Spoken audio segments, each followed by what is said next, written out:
하나님께서 오늘 저희 가운데 허락하신 말씀입니다. 사무엘하 6장 10절로 12절 말씀입니다. 다윗이 여호와의 궤를 옮겨 다윗성 자기에게로 메어가기를 즐겨하지 아니하고 가드 사람 오벳 에돔의 집으로 메어간지라. 여호와의 궤가 가드 사람 오벳 에돔의 집에 석 달을 있었는데 여호와께서 오벳 에돔과 그의 온 집에 복을 주시니라. 어떤 사람이 다윗 왕에게 아뢰어 이르되 여호와께서 하나님의 궤로 말미암아 오벳 에돔의 집과 그의 모든 소유에 복을 주셨다 한지라. 다윗이 가서 하나님의 궤를 기쁨으로 메고 오벳 에돔의 집에서 다윗 성으로 올라갈세. 아멘. 저희는 오늘 본문에 들어가기에 앞서 우리가 너무나도 잘 알고 있는 이야기 하나를 이 시간 한번 나누어 보고자 합니다. 1912년 4월 14일 날 밤이죠. 대서양 한가운데에 엄청난 대형 선박 사고가 있었습니다. 어떤 사고일까요? 타이타닉호라고 하는 배가 심연 속으로 가라앉게 되었어요. 그 사고로 말미암아 그 배에 타고 있었던 1,500명의 승객들은 전부 하루아침에 수장이 되어 버렸습니다. 많은 사람들이 궁금증을 가지게 되었어요. 타이타닉이라고 하는 이 배가 어떻게 하다가 이렇게 사고로 가라앉게 되었을까? 수많은 전문가들이 그 이유에 대하여 연구를 하였습니다. 그런데 너무 놀라운 것은 이 배가 가라앉은 직접적인 원인은 빙산과 이 배가 충돌한 것이었는데 사실은 빙산은 결과론적이었던 거였고 왜 그러면 이 배가 빙산을 발견하지 못했을까? 전부 거기에 물음표를 달게 된 것이지요. 배가 출항하기 하루 전날에 회사에 어떤 사정이 있었던 거예요. 그래서 그 배의 항해를 담당을 하고 있는 장교 하나가 그 배에서 내리게 되었습니다. 그런데 그 배에서 내리게 될 때에 그 장교의 옷 안에 자그마한 열쇠 하나가 있었던 거예요. 그 열쇠는 어떤 열쇠였느냐? 보통 그 당시 배는 돛대 위에 올라가서 그 배의 앞에 전방에 무엇이 있는지 없는지를 살피는 그런 감시자 하나가 있었던 거예요. 그런데 그냥 있는 것이 아니라 망원경을 가지고 쌍안경을 가지고 그 전방을 주시해야만 했던 것이죠. 그런데 그 항해사의 옷 안에 있었던 열쇠가 그 쌍안경을 보관하고 있었던 캐비넷 열쇠였던 거예요. 실제로 타이타닉호가 대서양 그곳을 항해해 나아갈 때에 돛대에 있었던 그 앞에 전방에 무엇이 있는 것을 감시하는 감시자에게는 그 이유 때문에 쌍안경이 없었던 거예요. 빙산이 배에 충돌했다고 눈으로 느꼈을 때에는 이미 늦었던 것이죠. 너무나 가깝게 배 앞에 있었기 때문입니다. 사소한 것 하나가 배를 침몰하게 만든 것이죠. 큰 이유 때문에 그 배가 침몰하는 것이 아닙니다. 그 배는 그 당시 최첨단 공법을 동원해서 만든 배였습니다. 선체도 하나의 철판으로 되어 있는 것이 아니라 이중 구조였어요. 경보장치 시스템도 최첨단이었습니다. 그런데 말씀드린 대로 그러한 배가 사소한 것 하나 때문에 그렇게 가라앉게 되었던 것이죠. 여러분, 인생은 사소한 것을 놓치면 실패할 수 있습니다. 신앙도 마찬가지입니다. 사소한 것을 놓치면 신앙생활에 실패할 수 있어요. 오늘 우리가 접하고 있는 이 본문, 그리고 이 본문에 등장하는 다윗과 오벳 에돔의 이야기를 통하여서 오늘 우리네 신앙생활 가운데 우리가 놓칠 수 있는 그러한 사소한 것, 바로 그 지점에서 내가 하나님을 이용하는 자가 될 것인가? 내가 하나님을 모시는 자가 될 것인가? 이에 대한 해답이 바로 여기에서 결정되는 것입니다. 같이 한번 해보겠습니다. 하나님을 이용하는 자는 절대 묻지 않는다. 하나님을 이용하는 자는 절대 묻지 않는다. 다윗이 전 이스라엘의 최고의 통치자로 여러분 등극을 했습니다. 그리고 다윗의 머릿속에 기가 막힌 아이디어 하나가 떠오르는 것이죠. 왜냐하면 다윗은 전혀 좋은 방법으로, 아니 평안한 방법으로 그가 왕이 되었던 것이 아닙니다. 그의 장인이었던 사울과 끊임없이 여러분 전쟁을 하지 않았겠습니까? 그런데 이 어찌되었던 하나님의 은혜로 그가 왕이 되었을 때에 다윗은 생각한 것이죠. 자신이 왕이 된 이후에 흩어져 있었던 민심을 하나로 모아내고 왕권을 바로 세울 수 있는 좋은 기회가 없을까? 그가 생각을 하게 되는 것이죠. 그래, 이 방법을 동원하면 되겠다. 어떤 방법? 기랏 여아림에 있는 아미나답의 집에 있는 그 하나님의 언약궤, 어쩌면 70년 동안 내팽겨치듯이 있었던 그 언약궤를 내가 있는 이 다윗성 예루살렘으로 가져오면 되겠다. 그런데 어떠한 방법으로? 그냥 평범한 방법으로 가져오면 안 돼. 모든 사람들이 집중하고 주목할 수 있는 기가 막힌 방법으로 이 언약궤를 가져와야 되겠다. 그래, 바로 이 언약궤를 가져오면서 전 국가가 주목할 수 있는 국가체전으로 이 행사를 내가 꾸려내야 되겠다. 그가 그렇게 생각을 한 것이죠. 다윗은 잘 훈련된 병사 3만 명을 모으게 됩니다. 그리고 그 3만 명의 말발굽 소리와 함께 음악의 빵파레 소리와 함께 바로 그렇게 대제전을 준비하게 된 것이죠. 여러분 얼마나 놀랍습니까? 다윗의 신앙이 여러분 얼마나 기가 막힌 거예요. 아무리 하나님의 언약궤라고 하지만 이 언약궤를 가져오기 위하여서 3만 명이나 되는 병사를 동원하고 전 국가가 이렇게 온 힘을 다해 쏟는 것, 다윗이 여러분 정말 믿음이 좋은 사람 같지 않습니까? 하나님을 너무 사랑하는 사람 같지 않습니까? 그런데 다윗의 내면, 그 이면에 숨겨져 있는 다윗의 본래의 마음을 우리가 안다면 다윗은 사실은 믿음이 좋은 사람이 아니었던 거예요. 말씀드린 바와 같이 다윗은 하나님을 사랑하는 마음으로 이 의식을 준비한 게 아니었습니다. 이 의식을 통하여 자신의 왕권을 철저하게 강화하기 위한 목적으로 이 의식을 준비했다는 겁니다. 이러한 다윗의 본심에 대하여 이야기해주고 있는 오늘 우리가 읽은 본문의 말씀과 평행적으로 연결이 되어지는 성경 말씀이 역대상 13장에 등장합니다. 우리 함께 말씀을 보도록 하겠습니다. 다윗이 천부장과 백부장 곧 모든 지휘관과 더불어 의논하고 우리가 우리 하나님의 궤를 우리에게로 옮겨오자. 사울 때에는 우리가 궤 앞에서 묻지 아니하였느니라 하매 무 백성의 눈이 이 일을 좋게 여김으로 온 회중이 그대로 행하겠다 한지라. 아멘.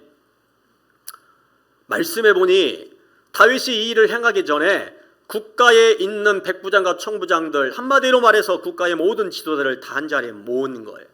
그리고 이렇게 이야기를 합니다. 내가 지금부터 이 나라를 통치해 나가며 다스려야 될 때인데 사울의 때는 하나님께 묻지 아니하였다라고 이야기를 하는 거예요. 왜?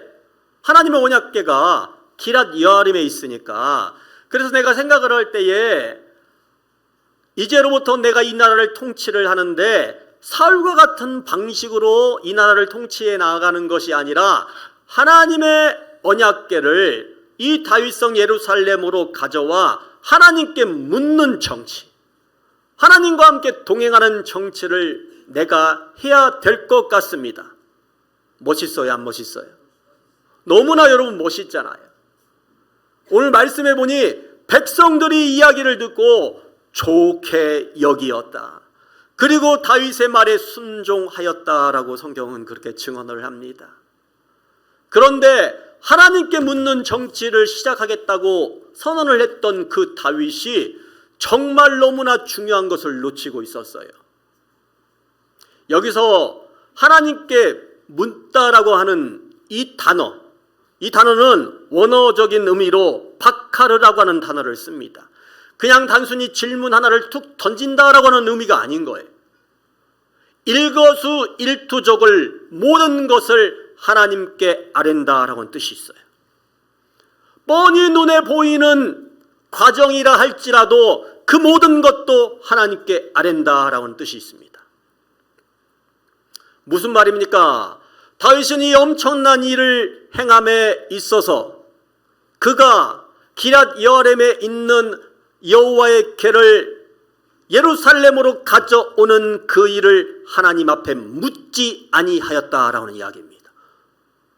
이렇게 물음 던질 수 있어요. 아니 기럇 여아렘에 있는 그 하나님의 궤를 가져오는 그 일이 어느 누구도 반대할 수 있는 일이 아닌데 뻔한 일인데 뭐 그런 것까지 하나님께 묻고 시작을 하는 것입니까? 라고 묻는 것인데 바카르의 영성은 여러분 다른 이야기가 아닙니다. 뻔한 일이라 할지라도 하나님께 묻는 거예요. 내가 이미 알고 있는 그 일이라 할지라도 주님께 묻는 것이 바로 바카르의 영성이라는 겁니다. 하나님 앞에 그래서 여러분 바카르 하는 사람은요 언제나 인생의 답이 설령 내 눈앞에 확실히 보인다 할지라도 하나님께 묻지 않는 그 행위는 아버지 하나님께 범죄하는 일이다 라고 생각하며 여기며 뻔히 눈에 보이는 길이라 할지라도 항상 하나님께 되묻고 그렇게 기도하며 앞서 나가는 인생을 사는 사람인 줄 믿습니다. 오늘 다윗이 바로 이러한 일, 아버지의 언약궤를 가져오는데 아버지 앞에 묻지 아니하였다라고 하는 것은요 다윗의 내면 속에 그 하나님의 언약궤를 가져오는 그 일이 하나님을 위한 일이 아니라 전적으로 자기 자신을 위한 일이라고 하는 사실을 단적으로 보여주는 예가 되는 것입니다. 또한 하나님의 뜻을 온전히 묻지 않는 사람들이 일반적으로 행할 수 있는 일들이 있어요. 하나님께 그 뜻을 묻지 않는 사람들은 반드시 이러한 일들을 할 수 있는 가능성이 굉장히 높습니다. 둘째로 어떤 겁니까? 같이 한번 해보겠습니다. 하나님을 이용하는 자의 수단은 언제나 새 수레의 효율성이다. 그렇죠, 여러분. 하나님께 묻지 않는 사람은요 언제나 새 수레의 효율성을 먼저 집중합니다. 말씀 봅니다. 사무엘하 6장 3절 말씀입니다. 그들이 하나님의 궤를 새 수레에 싣고 산에 있는 아비나답의 집에서 나오는데 아비나답의 아들 우사와 아요가 그 새 수레를 모니라. 아멘. 다윗은 하나님의 궤를 옮기기 위하여서 새 수레를 특수하게 제작합니다. 다윗이 여러분 몰라서 이 수레를 만들었을까요? 아닙니다. 모세의 율법에 따르면 하나님의 언약궤를 옮기는 방법이 있어요. 아무나 옮길 수 있는 것이 아니라 레위 자손 중 누구? 고앗 자손만. 그리고 그들이 반드시 그 언약궤의 궤의 고리를 체에 엮어서 어깨에 메고 반드시 걸어서 언약궤를 옮기는 것이 모세의 율법입니다. 다윗이 이걸 몰랐을까요? 그는 너무나 잘 알았어요. 그런데 그는 왕이 되면서 우리의 이스라엘의 신앙에 새 수레를 도입해야 되겠다. 시간도 없고 바쁜데 굳이 그 언약궤를 어깨에 매서 그 어려운 일을 우리가 할 필요가 무엇이 있을까? 이제로부터 우리의 신앙은 고난과 땀과 어려움을 함께 가지고 가는 신앙이 아니라 오늘 새 수레를 도입하는 모습으로 신속하게 그렇게 신앙생활을 하는 것이 맞다. 그래서 여러분 다윗은 그 새 수레를 이스라엘 신앙에 가져오게 됩니다. 여러분, 수레는요, 그 당시 블레셋 사람들이 자신의 우상을 나를 때 사용했던 방법이에요. 영적으로는 다윗이 블레셋의 방법을 지금 쓰고 있는 것이지요. 인간이 신을 또한 그 하나님을 마음대로 통제하려고 할 때에 사단은 어떠한 방법으로 유혹을 합니까? 효율성이라고 하는 방법, 신속함이라고 하는 방법, 편안함이라고 하는 그 방법을 반드시 사용합니다. 사랑하는 성도 여러분, 이 새수레와 같은 신앙, 다윗의 이 모습이 흡사 여러분들 또한 제가 가지고 있는 신앙의 모습과 비슷하지 않습니까? 우리가 요즘에 어떻게 신앙생활을 합니까? 신앙생활을 하기는 하되 십자가의 고난과 눈물, 복음의 헌신은 무엇인가 내 삶에서 조금 떨어져 나간 채로 보다 신속하게 하나님을 믿는 믿음의 신앙을 이용하여서 내가 원하는 믿음의 지점까지 빨리 달려나갔으면 좋겠다라고 하는 이 종교적 거래주의가 저와 여러분의 마음속에 숨어 있는지도 모르겠어요. 그러나 여러분, 인간이 만들어 온 이 효율적인 수레는요, 곧 얼마 시간이 지나지 않아 오작동을 일으키게 됩니다. 수레가, 하나님의 언약궤를 실은 이 수레가 잘 가더니만은 나곤의 타장마장에서 문제를 일으키게 된 것이에요. 멀쩡하게 지나가던 소들이 갑자기 날뛰기 시작하는 거예요. 그래서 수레의 언약궤가 흔들려 밑으로 떨어지게 된 겁니다. 바로 그 옆에 그 수레를 함께 끌고 가고 있었던 우사와 아유라고 하는 사람이 있었어요. 그런데 우사가 그 떨어지고 있는 언약궤를 손으로 막아낸 것이에요. 왜? 떨어지면 안 되니까요, 여러분. 인간적인 눈으로 바라볼 때는 이 우사의 일을 우리가 칭찬할 만하잖아요. 자신의 힘으로 안간힘을 쓰면서 이 언약궤만큼은 자기 자신이 지켜내야 되겠다라고 그가 생각을 한 것이죠. 그런데 우사의 이 행동에 대하여 하나님의 결론은 단호합니다. 말씀 볼까요? 사무엘 6장 7절입니다. 여호와 하나님의 우사가 잘못함으로 말미암아 진노하사 그를 그곳에서 치시니 그가 거기 하나님의 궤 곁에서 죽으니라. 아멘. 우사가 하나님의 궤를 만지는 순간에 그 자리에서 즉사하고 맙니다. 여러분, 이 우사라고 하는 이름의 본래적 원어의 의미는 강함, 인간의 힘이라고 하는 뜻이 있어요. 결국 우사가 하나님의 언약궤에 손을 댔다라고 하는 의미는 어떠한 영적인 의미가 있습니까? 인간의 강함, 인간의 힘으로 떨어지고 흔들리고 있는 하나님의 언약궤를 잡아내려고 했다는 거예요. 비록 그 일이 사람들의 눈에 비칠 때 대견하고 칭찬받는 일이라 할지라도 우리 하나님은 그렇게 말씀하지 않아요. 나는 사람의 힘에 의하여서 결정되어지고 통제되어지는 여호와가 아니다. 나는 온 세상을 창조한 여호와 하나님이다. 여러분, 우리가 이 사실을 너무나 잘 알고 있으면서도 우리가 왜 우사와 같은 행동을 벌이게 되는 것입니까? 우사는요, 70년 동안 자신의 집 앞에 보관하고 있었던, 자신의 집안에 보관하고 있었던 그 법궤를 날마다 보고 자랐던 거예요.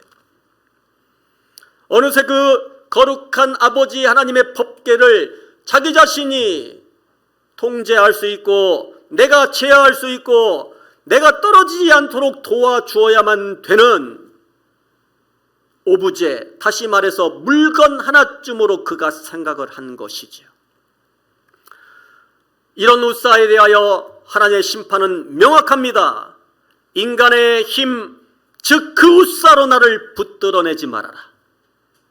나는 너희의 편리한 새 수레 가운데 고상하게 얹혀져서 너희의 힘으로 이동되어지는 우상이 아니다. 할렐루야. 여러분, 그러나 저와 여러분의 심령에는 여전히 이 우사와 같은 시도가 숨어 있음을 절대 잊지 마시길 바랍니다. 자, 그렇다면 세 번째는 어떤 겁니까? 같이 한번 해보겠습니다. 하나님을 이용하다가 가치가 끝나면 추방하는 자들. 예. 하나님을 이용하다가 그 가치가 끝나면 추방시키는 사람들이 있다라는 거예요. 본문 앞 8절과 9절의 말씀입니다. 말씀 봅니다. 여호와께서 우사를 치심으로 다윗이 분하여 그곳을 베레스 우사라 부르니 그 이름이 오늘까지 이르니라. 다윗이 그날에 여호와를 두려워하여 이르되 여호와의 궤가 어찌 내게 오리요 하고. 아멘. 우사의 죽음을 보고 다윗에게 두려움이 밀려왔어요. 그리고 그와 동시에 오늘 말씀해 보니 뭐라고요? 다윗이 분해했다, 분노했다, 화를 내었다라고 이야기를 하고 있어요. 여러분, 왜 다윗이 화를 냈을까요? 두려워하는 건 이해가 가잖아요. 그런데 왜 화를 냈을까요? 다윗은 아마도 이렇게 생각했을 거예요. 내 온 힘을 다 모아서 이 엄청난 국가적 행사를 잘 이뤄내면 내 왕권은 강화가 되고 나는 이제부터 사람들에게 존경받는 왕으로서 그렇게 살면 되라고 하는 그 나름대로의 인생 플랜이 다윗의 머릿속에 있었던 거예요. 그런데 하찮은 소들이 그냥 뛰어날뛰고요. 우사 참 죽은 거 불쌍하지만 저놈 하나 죽음으로 인하여서 내가 상당히 오랫동안 공을 들여왔던 자그마치 3만 명이나 되는 그 병사를 동원하고 전국가의 힘을 모았던 이 재전이 엉망이 되어버린 것이지요. 그래서 다윗은 이렇게 이야기를 합니다. 여호와의 궤가 어찌 내게 오리요. 무슨 말입니까? 그가 겸손한 마음으로 나 같은 사람에게 여호와의 궤가 어찌 올 수 있겠습니까? 라고 이야기를 하는 것이 아니죠. 아마도 그는 자신의 플랜이 전부 다 망가졌기 때문에 어쩌면 화를 담아서 이렇게 이야기를 했을 거예요. 그까짓 것 안 와도 돼, 괜찮아 라고 이야기를 했겠죠. 조금 전까지 자신의 왕권을 위하여서 온 힘을 다했던, 그래서 그 하나님의 언약궤를 예루살렘에 옮기기 위하여 온 힘을 집중했던 이 다윗이 하나님의 언약궤가 자신의 삶의 저변을 흔들어 젖히고 손해를 입히기 시작하자 오늘 우리가 읽은 본문에 보니 마치 쓸모없는 물건을 밖에 내다 버리듯이 오벳 에돔의 집에 그 언약궤를 툭 하고 던져 넣은 것이죠.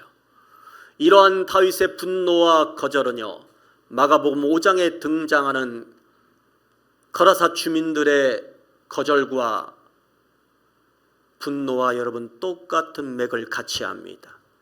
예수님께서 이방 지역인 거라사 지역에 들어오시는 길이었습니다. 그런데 거기에 귀신 들린 한 사람 광인 하나가 눈에 보이기 시작을 하는 거예요. 그냥 귀신 들린 것이 아니라 성경은 그 안에 군대 귀신이 들었다라고 표현할 정도로 엄청난 광인이 그들의 눈앞에 보여지게 된 것이죠. 우리 예수님은 어미와 같은 마음으로요 그 광인을 고치게 됩니다. 치료하게 된 것이죠. 얼마나 귀한 하나님의 현현이 그들 앞에 나타나게 된 것입니까? 그런데 여러분, 바로 이 지점에서부터 문제가 시작되는 거예요.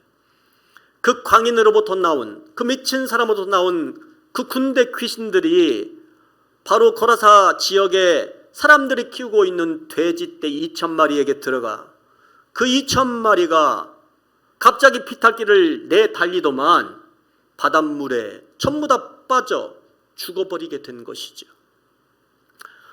이 돼지떼 2,000마리는 거라사 주민들에게는요 자신들의 안녕과 자신들의 삶을 보장해 주는 기초였고요,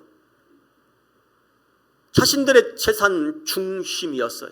그런데 예수님이 이 일을 행함으로써 자신들의 재산이 하루아침에 전부 다 무너져 내리게 된 것이죠. 거라사 주민들은 예수님을 찾아갑니다. 그리고 이야기를 하는 것이죠. 예수님, 2,000마리 손해본 것 우리가 묻지 않을 테니 제발 이 지역을 떠나가 주세요. 그렇게 이야기하는 거예요. 그들의 눈에 미쳐서 자신의 인생을 포기할 수밖에 없는 한 영혼이 하나님의 은혜로 나음을 얻고 천국의 평안을 경험한 그 엄청난 천국 소망의 사건은 보이지 않는 거예요. 단지 그 일로 인하여서 내 삶의 저변이 흔들리게 되고 내가 엄청난 손해를 보게 될 것 같으니까 그들은 철저하게 예수님을 지금 거절하고 있는 것이죠. 오늘 본문 말씀을 통하여서 다윗이 우리에게 보여주고 있는 그 모습과 너무나도 일맥상통합니다. 정확히 여러분 겹치고 있습니다. 저와 여러분은 어쩌면 하나님을 사랑한 것이 아닌 수도 있어요. 하나님이 제공하시는 그 돼지떼, 하나님 주시는 그 새술에 그것을 사랑한 모습이 저와 여러분의 모습이었을 수도 있어요.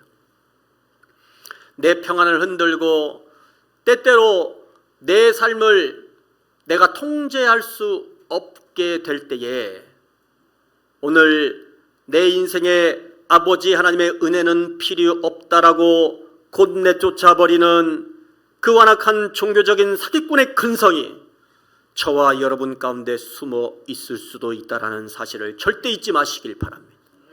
자, 그렇다면 우리에게 여러분 정말 방법은 없는 것입니까? 오늘의 말씀이 저와 여러분에게 그 해답을 제시해 주고 있어요.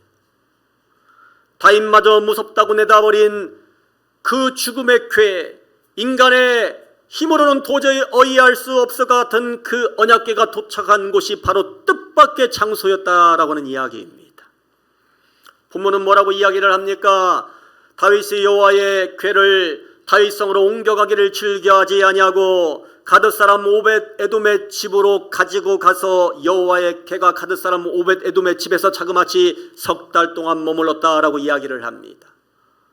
그런데 여러분, 그 많은 사람이 있는데 왜 하필이면 오벳 에돔이요, 하필이면 왜 가드 사람일까요?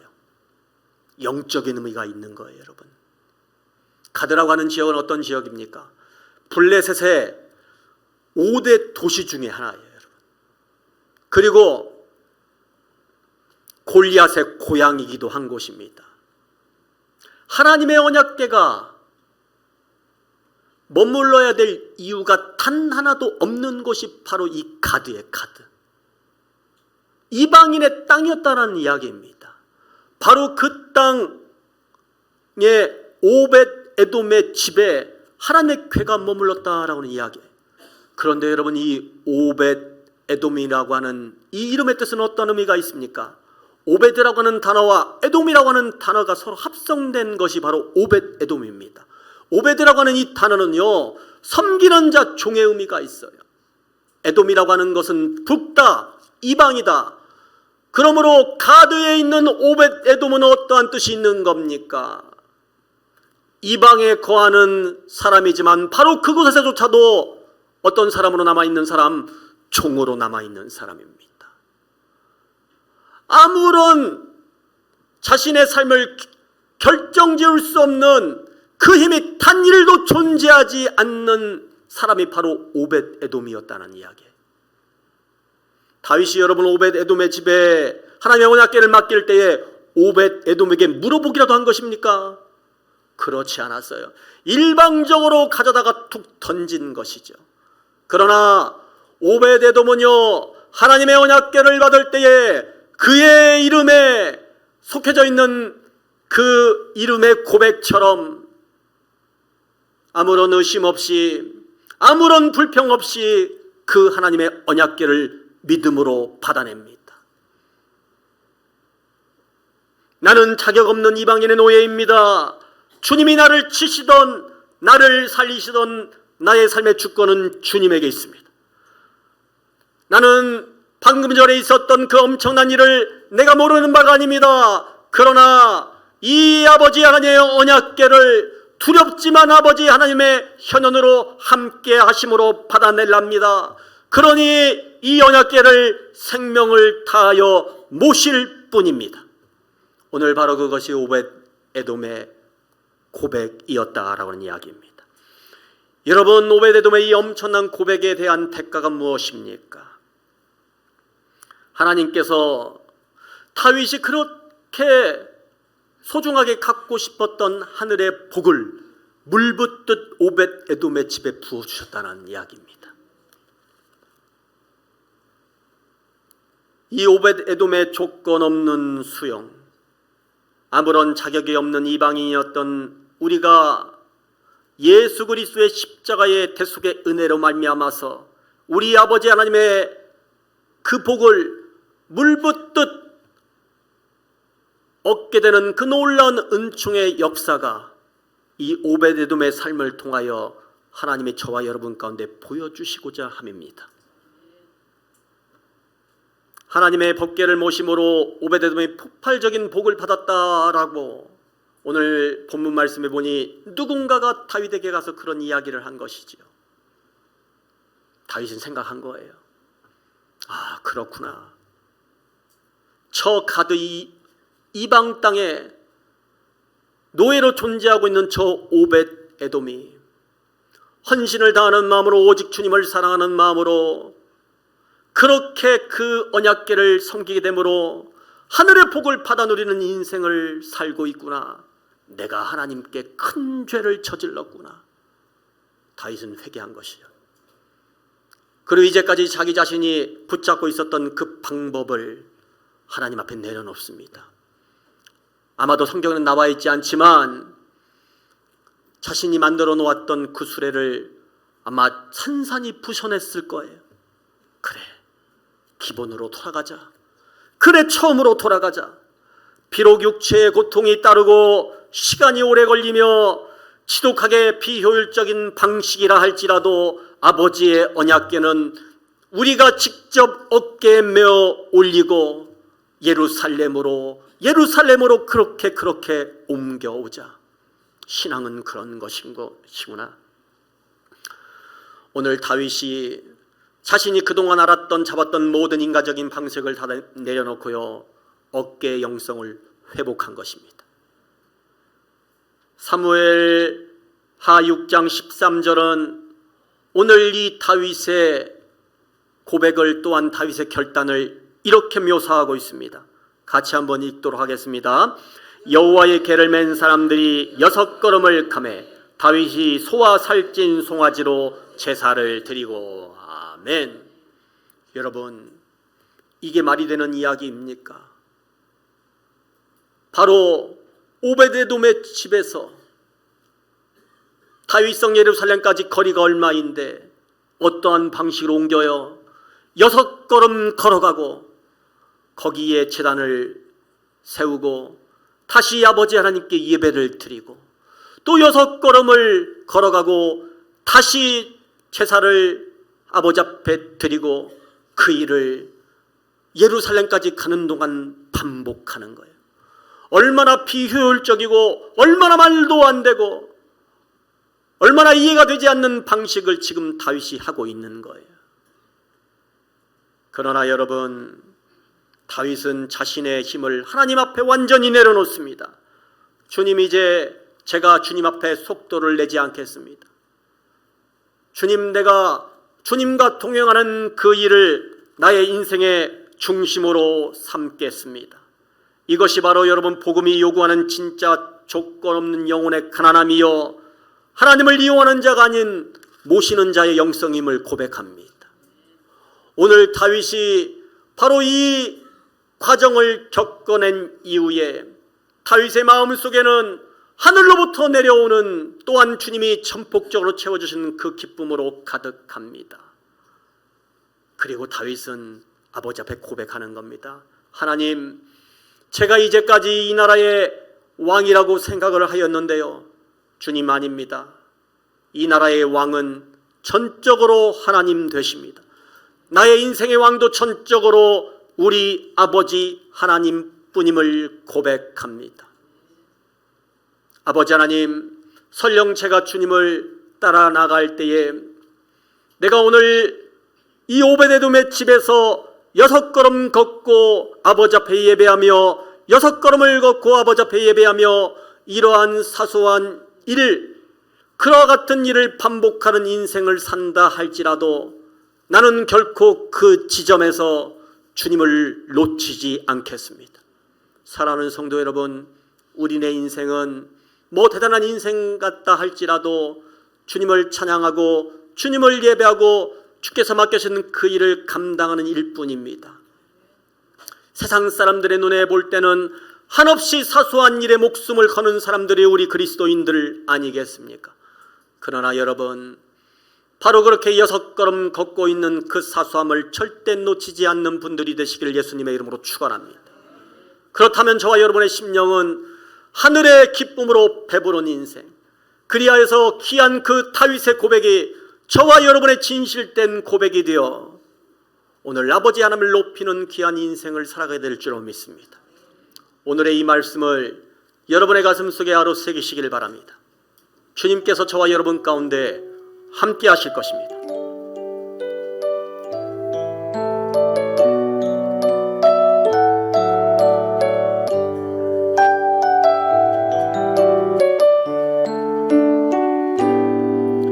난 무엇과도 주님을 바꾸지 않으리.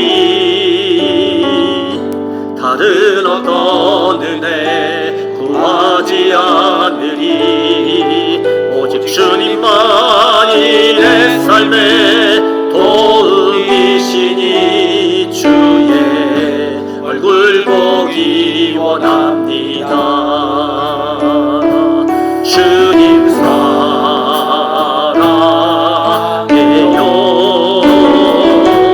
온 마음과 정성 다해 하나님의 신실한 친구 되기 원합니다. 다시 한번 고백합시다. 나 무엇과도 주님을 바꾸지 않으리. 다른 어떤 은혜 구하지 않으리. 오직 주님만이 내 삶의 도움이시니 주의 얼굴 보기 원합니다. 주님 사랑해요.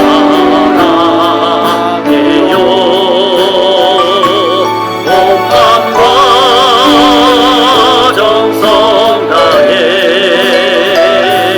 하나님의 신실한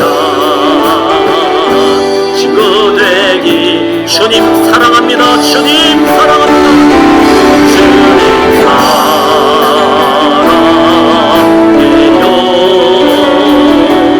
온 마음과 정성 다해 하나님의 신실한 친구 되기 원합니다. 아멘. 여러분, 어쩌면 우리는 입술로는 경배를 외치면서도 실상은 하나님을 모시는 사람들이 아니었음을 깨닫게 됩니다. 편하게 예수님을 믿다가 어느새 십자가의 자리로부터 멀어졌습니다. 가장 높은 자리와 모양이 아닌 낮은 자리에서 주님을 볼 때에 비로소 주님이 보이기 시작하는 하늘의 진리를 잃어버렸습니다. 함께 기도하기를 원합니다. 내 욕심과 계획 속에 주님을 가두어 두지 아니하고 삶의 과정 속에서 놓쳤던 사소한 지점들을 되돌이켜 보기를 원합니다. 주님을 이용하여 했던 모든 시도를 내려놓고 오직 우리의 마음속에 예수님만 높이고 섬기는 자가 되게 해달라고 주님 한번 간절히 함께 기도합니다. 주여, 우리 아버지 하나님, 인생을 살아가며 아버지 하나님, 내가 그동안 옳다고 믿어왔던 그런 모든 신앙의 자녀들을 내려놓기를 원합니다. 아버지 나도 모르게 주님을 이용하려 했던 어리석은 지난날의 삶의 과정들을 아버지 앞에 내려놓기를 원하며 아버지 하나님이시여 주님을 높이고 주님을 사랑하는 그 모든 일들을 온전히 주님 앞에 올려드리는 은혜를 간절히 소원합니다. 아버지 한 걸음 한 걸음 비록 어느 그 지경의 헛걸음이라 할지라도 주님께서 선하시면서도 아버지 주님의 이름을 예배하는 인생이 되어지기를 원합니다.